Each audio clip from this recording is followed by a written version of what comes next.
Hi, folks. Welcome down to Heard It on the X, the East Coast premier music talk show. This week's a little bit special. I'm joined by my good friend Ross Catalano from Back to Back Entertainment. How you doing, Ross? Very good, Rich. Thanks again for having me. And we have a special surprise going to be joining us in just a second.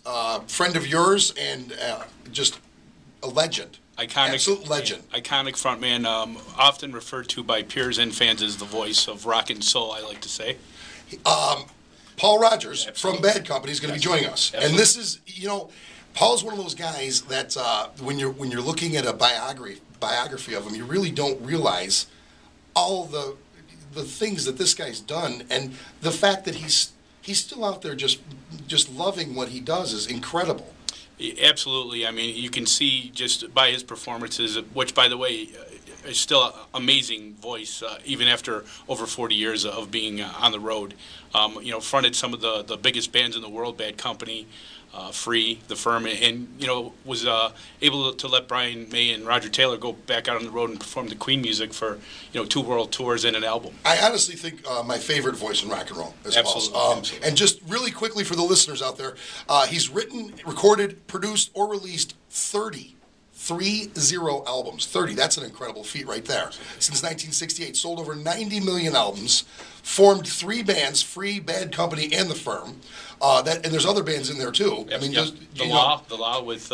if you could just throw those 3 Kenny on your Jones, resume. Throw one of those 3 on your resume, you know what I'm saying? Yep. He's recorded or performed with Jimmy Page, Jeff Beck, Brian May, David Gilmour, Buddy Guy / Charlie Watts, and the list goes on. And we're joined right now by the legendary Paul Rodgers. Paul, are you there? Hey, how you doing? How you doing, man? I'm sorry for bringing you on with that many accolades, but it's the truth, brother. It's an honor to talk to you. Thank you, man. I really appreciate that. It's really great. How you doing? Doing very well. And we were talking about 2 different things. A new DVD release that's coming out. That's released already. And Friday, July 22nd, you will be performing at the Seneca Niagara Event Center in Niagara Falls, New York. That is correct. Yeah, we did a Bad Company tour last year, and we recorded the Wembley show and that's out on June 29th. And I think we captured a really, really good show, so that's out. And I'll be bringing my solo band to Seneca on the 22nd, and we've just kicked off this solo tour, and it's great. It's really fantastic. We're having a great time. Your good friend Ross Catalano is here joining us. Hey, Ross, how you doing, Paul, man? how you doing? Thank you, as always. You've been a great friend of the Rock Report, and we're on the radio now, so we're happy to talk to you. I had a chance to watch the DVD last night, and another incredible performance, kind of a companion from the DVD released of the Hard Rock Seminole show back in 2008 when Bad Company did the U.S. tour dates, too. That was your first performance at Wembley in over 30 years with Bad Company? Well, yes, it was. I mean, it was nice to go back to England. It was a great tour. It was really nice because when Bad Company formed, we were kind of focused on North America really, and we kind of broke over here, and then took it back to the UK. So it's always nice to go back home and see the people and enjoy the energy we have together. It's great. Now, the tour that you did kind of was kind of supportive of a CD you guys released, the very best of Free and Bad Company, featuring Paul Rodgers, which actually broke into the top 10 on Billboard, not to mention won certified gold, which is no small feat in this download generation that we live in. Well, yeah, thanks. Yeah, it was great. It's interesting that the record company wanted to put those things together.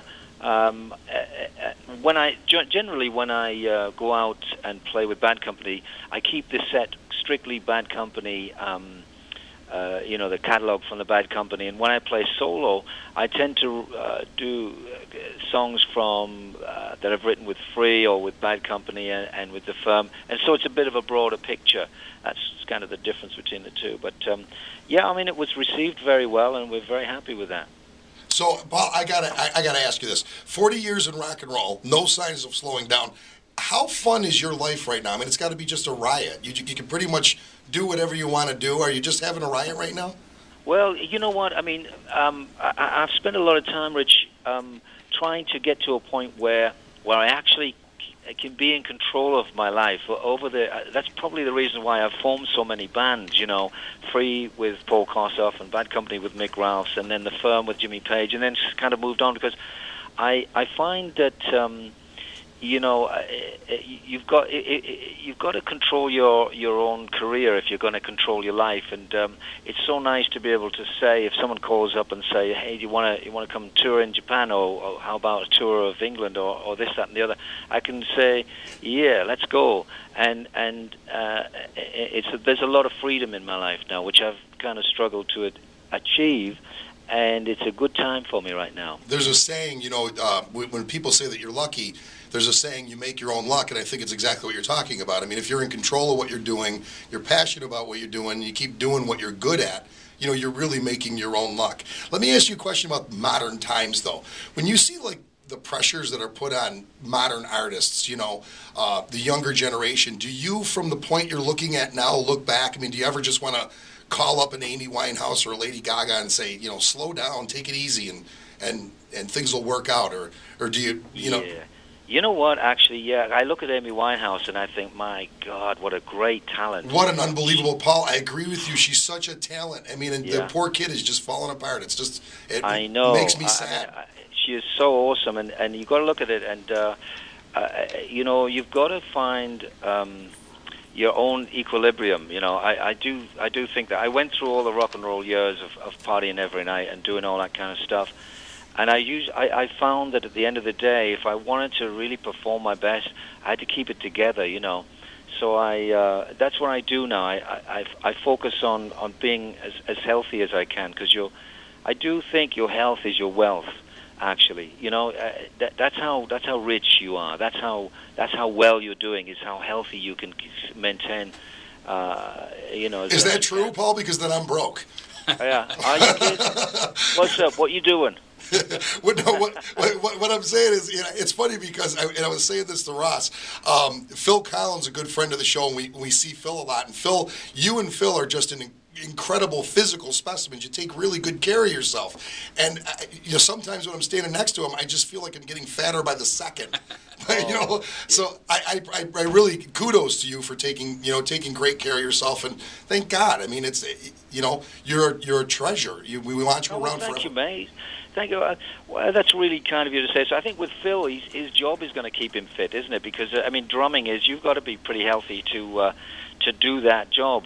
And I find that singing is quite physical too. It's an overall thing. I try to be just as healthy as I can, and have a good time as well. Because the party for me is on stage, and it's all about the music. There's an incredible energy exchange between myself and the band and the audience when we're on stage, and that's a real high, and that's what I love to do.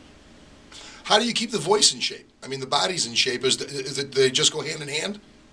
I'm very lucky, man. I'm very blessed with that. I do take care. There's lots of things you can take. There's all kinds of menthols and honey and all kinds of things. They're all very helpful.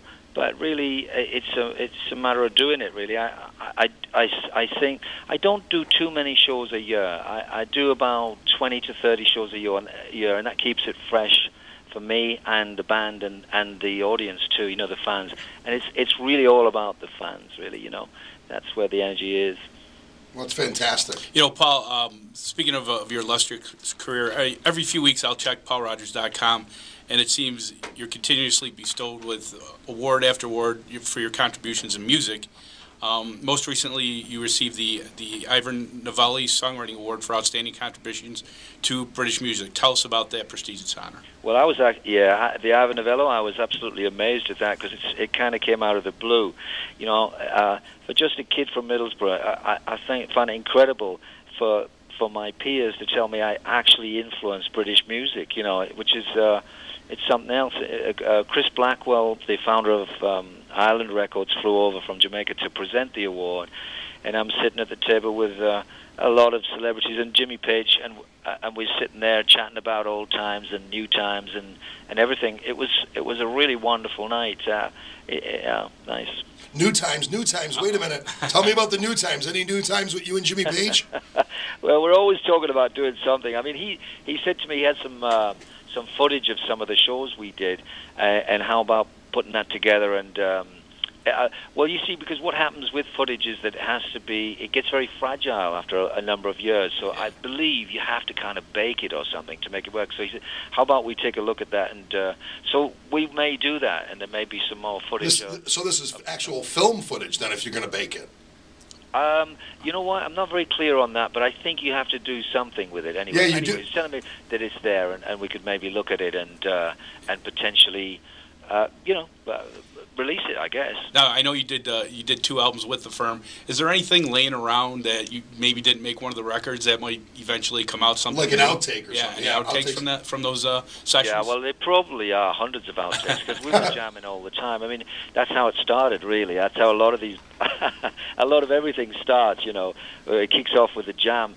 Because, I mean, the way the firm started was that I was recording a solo album in my studio, and Jimmy just popped by to see what I was up to, and we started to jam and eventually started writing songs, and then we got a call actually from the organizers of the Arms tour, and they said, oh, we hear you're in the studio.